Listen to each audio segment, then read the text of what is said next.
الحمدلله والصلاة والسلام علی رسول الله.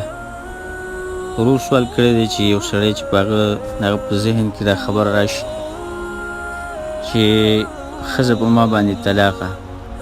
او د طلاق کلمه دغه په زړه کې تېره شي او دا یې وانه اوري او نه یې ښځه واوري، په دې باندې طلاق واقع کېږي او که نه؟ الجواب، په داسې کارونو باندې یو خو اول دا خبره یاده کړه چې دا سوچونه نه دي کول، دا سوچونه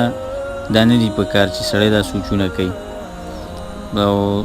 دا چې سړی کله شروع کړي نو دا انسان نه ډېر په مسلو کې واقع کېږي، بیا قسمه قسم د ښځې باره کې سوچونه کوي او شیطان وسوسې په هغې باندې غالبه شي نو ډېر خراب حالت ته وځي انسان. نو دا سوچونه پرېښودلي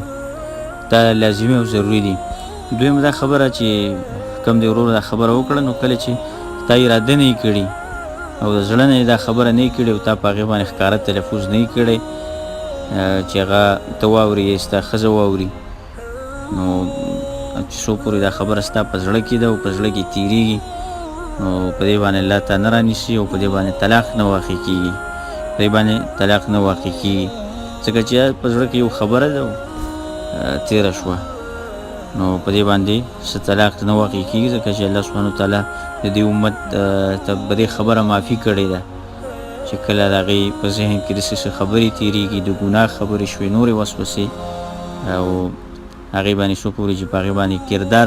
نه یې ادا کړی، کردار یې نه ښودلی او عمل یې نه یې کړی، یې په هغه په ژبه باندې نه یې راوستي، نو په دې باندې هېڅ حکم نه مرتب کېږي، نه شرعي او نه په هغې باندې سړی ګناهګارېږي. هذا والله اعلم.